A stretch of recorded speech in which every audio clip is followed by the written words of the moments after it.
తెలుగు రాష్ట్రాల్లో వేసవి ఉష్ణోగ్రతలు రోజు రోజుకు తారస్థాయికి చేరుతున్నాయి. ఎండ వేడికి తోడు వడగాల్పులు జనాన్ని ఉక్కిరిబిక్కిరి చేస్తున్నాయి.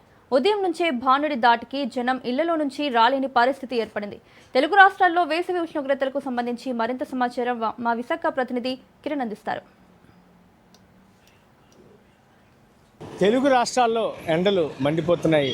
గత వారం రోజుల నుంచి కూడాను ఆంధ్రప్రదేశ్తో పాటు తెలంగాణలోనూ దాదాపు 45 నుంచి 48 డిగ్రీల సెల్సియస్ ఉష్ణోగ్రతలు నమోదవుతున్న పరిస్థితి.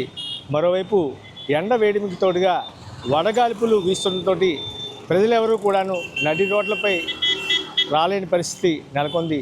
ఈ నేపథ్యంలో మరోవైపు కేరళకు మరో 2-3 రోజుల్లో నైరుతి ఋతుపవనాలు తాకుతాయని చెప్పి వాతావరణ శాస్త్రవేత్తలు చెప్తున్నప్పటికీ కూడాను ఎండ వేడిమితోటి ప్రజలు అల్లాడిపోతున్న పరిస్థితి.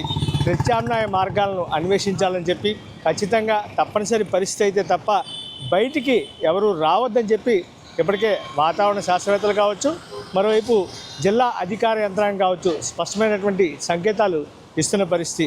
ప్రధానంగా మనం చూసుకున్నట్టయితే ప్రతిరోజు ఉదయం సుమారు 6:30-7 గంటల ప్రాంతం నుంచే భానుడు తన ఉగ్రరూపాన్ని చూపిస్తున్న పరిస్థితి. ఇక మధ్యాహ్నం వేళల్లో 1 గంట 2 గంటల నుంచి కూడాను భారీ ఎత్తున ఎండకు తట్టుకోలేక ప్రజలు నానా అవస్థ పడుతున్న పరిస్థితి. మరోవైపు ఒక్కపోత వడగాల్పుల కారణంగా ఇప్పటికే ప్రజలు అల్లాడిపోతున్నారు.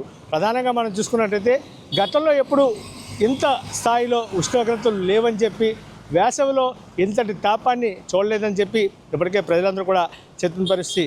మరోవైపు వడగాల్పుల తోటి సన్స్ట్రోక్ తగిలి ఇప్పటికే చాలామంది మరణించిన పరిస్థితి. ఇది తెలంగాణ కావచ్చు, మరోవైపు ఆంధ్రప్రదేశ్ కావచ్చు.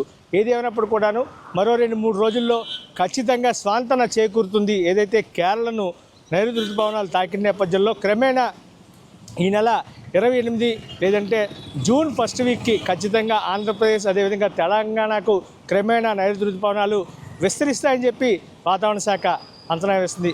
మొత్తం మీద గత 10-15 ఏళ్ళ నుంచి కంపేర్ చేసుకుంటే ఈ ఏడాది భారీ స్థాయిలోనే తెలుగు రాష్ట్రాలు ఉష్ణోగ్రతలు నమోదవుతున్నట్టుగా స్పష్టంగా తెలుస్తుంది. కెమెరామెన్ అర్జున్తో కిరణ్ కుమార్, రాజ్ న్యూస్, వైజాగ్.